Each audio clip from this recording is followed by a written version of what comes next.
We are in Malibu, California at the recording studio. Yes, we are. And what precisely were you doing just before I arrived? Actually, I was working on a very special lyric. And it's in the studio where most of the lyric working happens, right? Yes. And how are you feeling about life these days? Blessed, happy, thankful, grateful. Given that we're in Malibu, what would you say is the biggest difference between life in New York and in LA? New York has the queens. Yes, it does. And how would you describe yourself to the few people on Earth who may not know who you are? Pink. Rapper. Animated. That checks out. Now you gotta know how excited I am for your next album, and that you recorded it here. I did. It's pretty cool. So what exactly does a typical day at work in the studio look like for you? Well, I tend to listen to the beat, and then I get a vibe for it, and if it's something that I love, then I go on the mic. My engineer Juice records me. I lay some ideas down, and then I listen to them, and then I write it. Now you've collaborated with so many artists in your career. I was wondering if you'd be willing to describe a few in just one word. Okay. Ariana Grande, Ponytail. Elton John, Glasses. Beyonce. Blonde. Hair. This is all true. Who's another artist you'd work with? Miss Lauryn Hill. What inspired the title for your next album? A feeling of whole circleness. And why did you call... I'm sorry. Joe, I'm sorry. A feeling of full circleness. All good.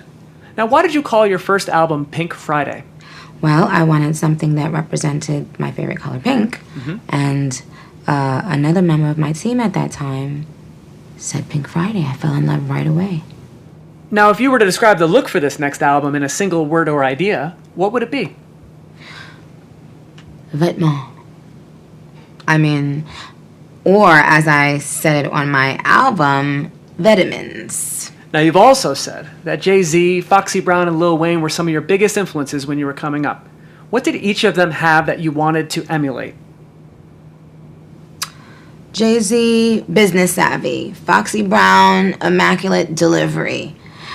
Lil Wayne, trendsetter. And out of all the people you can rely on, who are the ones you go to if you ever need advice? My spiritual friends, I think. Anyone who can speak with deeper meaning. And what would you say is the deepest meaning wisdom that you've ever received? To remain humble. Movie that you watched? Barbie. Yep, there it is. Updo or blowout? I'm definitely in my blowout era. Freestyle or written verse? Written verse. I like to write. And while you are writing, what is your go-to takeout order whenever you need a break? Foul wings and some French fries, hot sauce and ketchup. Delicious. And when you think about your times in history in Trinidad, is there a favorite memory that always comes up? My grandmother, for sure. Now, what if that question replaced Trinidad with New York City? The smell of snow. And when you think of yourself as a child, how would you describe that smaller version of you? Hopeful. When did you first realize you loved performing, entertaining people, being in front of an audience? Probably around the age of 5. And when did you first hear the sound of your own voice on the radio? When I was working at Red Lobster, maybe 17 years ago. Must have been crazy. And what was the worst part of that job? Having to constantly wash your clothes because they smell like Red Lobster. What performance in your career were you most nervous about beforehand? All of my televised performances early on in my career. What was the first album you heard that completely changed your life? It's Education in Lauryn Hill. I read you wrote your first rap when you were 12 years old. Yes. Do you remember any of those lyrics?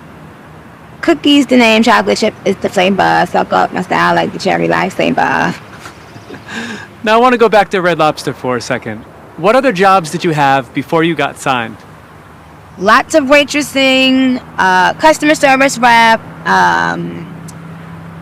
telemarketer, receptionist. And also, I even sold fire extinguishers. Oh, random assortment of jobs. Which of those jobs did you love the most? Office manager. Now, you originally uploaded your first mixes to MySpace. If you remember, can you tell me who was in your MySpace top 8? I have no idea, but I'm sure Lil Wayne was probably one of them. Probably. And what was your first accent that you think you nailed? Well, I thought I nailed it, but I'll welcome you guys back on here. If you're new, consider subscribing, liking, and also share this video. Now, Nicki Minaj is on the Vogue's December 2023 cover, and she's been the star of that cover ahead of the release of their 5th studio album, Pink Friday 2, that is going to be, I think, to be released on December 8th. And Nicki Minaj, the best-selling female rapper of all time, we all know that. Now she has opened up about her son, her road to success, and the process of writing and remixing the Pink Friday 2. In this interview she held with Vogue, she talked about a couple of issues, and part of what she said was about her family and motherhood. She said even celebrities have got hardships at the age of 40. She was really very candid. I liked that about her, and you know, the idea of getting all the ins and outs of her marriage to Kenny Petty, and of course motherhood, parenthood, the struggles she goes through as a mother, you know, mental health and stuff like that. She was really very open in this interview, like I've given you at the beginning of this video. And of course, the Grammy nominated artist went on to share, like I've told you, the difficulties that come with parenthood. Part of what she said, when you happen to look through, she was like, because of our history as black women, as you know, older parents, I think we knew we would get past it, but there is no such thing as confidence in parenthood. The 40-year-old went on to actually go deep into that and said, I kind of wish that someone had told me, although I'm sure I wouldn't have been able to understand it. So she was trying to refer to the idea of parenthood being a little bit difficult, most especially when you've had your baby at almost 40 years old. She said that there is a level of anxiety and you think it's going to go away, but in fact it gets scarier and more scarier. So often you think, I don't know how to do this, I don't know how to do that, but of course you always find out how to go about such things, most especially those hardships. When she was squeezed about meeting a fellow mother, actually, whom she shared an experience, and you know, this was a mother who was experienced, this was a mother who had been in the field of parenthood for quite some time, but that person revealed to her that she still goes through the same kind of anxiety even after a very long period and experience with parenthood. The song Stress, actually, we all know, welcomed her son, whose nickname is Papa Bia, in 2020 with her span of 4 years.